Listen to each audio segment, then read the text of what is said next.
বিদায় হজের মর্মবাণী। শুক্রবার 9 জিলহজ 10 হিজরি সনে হজের সময় আরাফা ময়দানে বিপুলের পর হযরত মুহাম্মদ সাল্লাল্লাহু আলাইহি সাল্লাম লক্ষাধিক সাহাবার সমাবেশে এই ঐতিহাসিক ভাষণ দেন। হামদ ও সালাত পর তিনি বলেন, হে মানুষ, তোমরা আমার কথা শোনো। এরপর এই স্থানে তোমাদের সাথে আর একত্রিত হতে পারবো কিনা জানি না। হে মানুষ, আল্লাহ বলেন, হে মানব জাতি, তোমাদেরকে আমি এক পুরুষ ও এক নারী থেকে সৃষ্টি করেছি এবং তোমাদেরকে সমাজ ও গোত্রে ভাগ করে দিয়েছি যেন তোমরা পরস্পরের পরিচয় জানতে পারো। অতএব শুনে রাখো, মানুষে মানুষে কোনো ভেদাভেদ নেই। আরবের উপর কোনো অনারবের উপর কোনো আরবের শ্রেষ্ঠত্ব নেই। তেমনি সাদার উপর কালোর বা কালোর উপর সাদার কোনো শ্রেষ্ঠত্ব নেই। তোমাদের মধ্যে সেই ব্যক্তি আল্লাহর কাছে সবচেয়ে বেশি সম্মান ও মর্যাদার অধিকারী যে আল্লাহকে ভালোবাসে। হে মানুষ, শুনে রাখো, অন্ধকার যুগের সকল বিষয় ও প্রথা আজ থেকে বিলুপ্ত হলো। জাহেলি যুগের রক্তের দাবিও রহিত করা হলো। হে মানুষ, শুনে রাখো, অপরাধের দায়িত্ব কেবল অপরাধীর উপরই বর্তায়।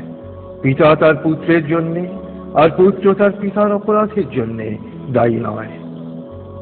হে মানুষ, তোমাদের রক্ত, তোমাদের সম্মান, তোমাদের সম্পদ পরস্পরের জন্যে চিরস্থায়ীভাবে হারাম অর্থাৎ পবিত্র ও নিরাপদ করা হলো।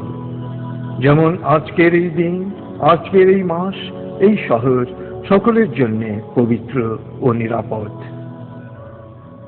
হে মানুষ, তোমরা ঈর্ষা ও হিংসা বিদ্বেষ থেকে দূরে থাকবে।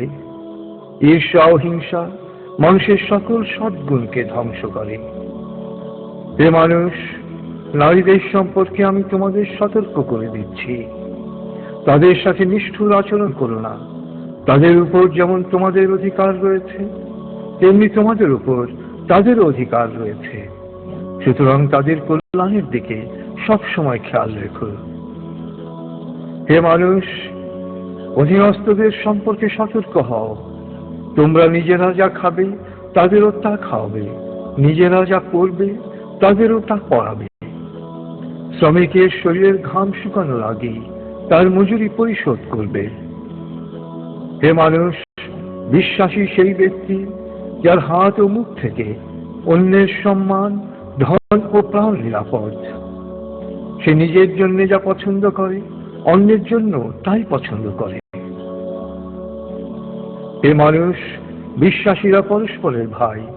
সাবধান, তোমরা একজন আরেকজনকে হত্যা করার মতো কুফরি কাজে লিপ্ত হয়েও না।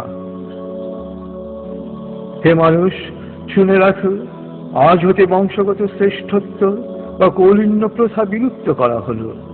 কুলীন বা শ্রেষ্ঠ সেই যে বিশ্বাসী ও মানুষের উপকার করে। হে মানুষ, ঋণ অবশ্যই ফেরত দিতে হবে। বিশ্বস্ততার সাথে প্রত্যেকের আমানত রক্ষা করতে হবে। কারো সম্পত্তি সে যদি স্বেচ্ছায় না দেয় তবে তা অপর কারোর জন্য হালাল নয়। তোমরা কেউ দুর্বলের উপর অবিচার করো না।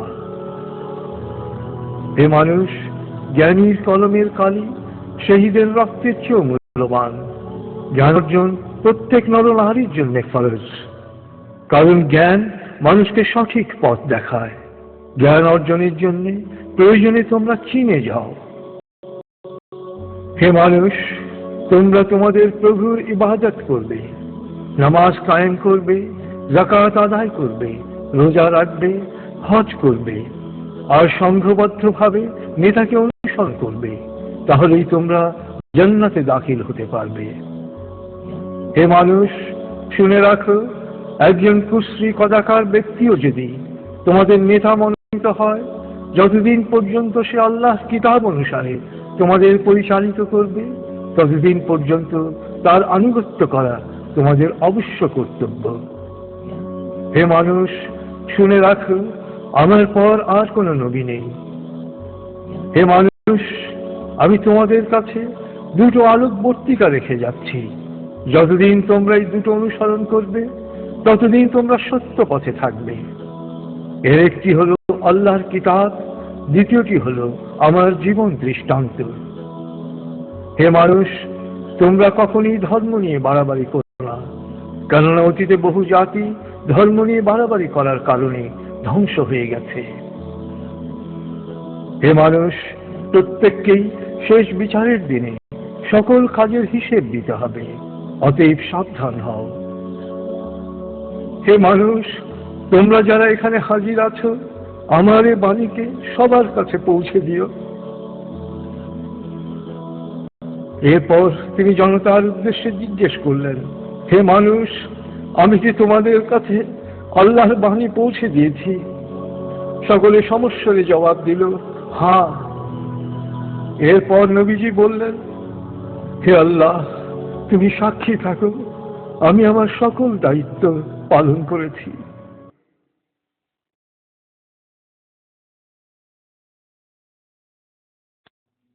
রাসূলুল্লাহ সাল্লাল্লাহু আলাইহি ওয়াসাল্লামের উম্মত হিসেবে আমাদেরও দায়িত্ব তার এই শেষ বাণী সবার কাছে পৌঁছে দেয়া।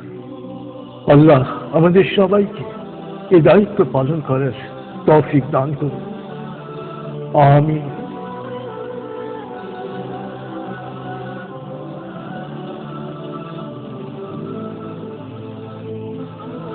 প্রিয় শহীদ, কোরআন এবং রাসূলুল্লাহ সাল্লাল্লাহু আলাইহি ওয়াসাল্লামের বাণীবদ্ধ এই সিডির কোনো কপিরাইট নেই।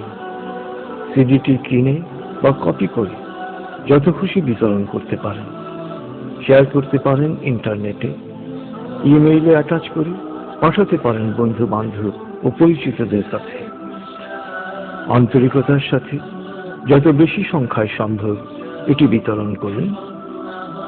নবীজির অনুসারী হিসেবে আপনিও তখন বলতে পারবেন, হে আল্লাহ, আমিও আমার দায়িত্ব পালন করেছি।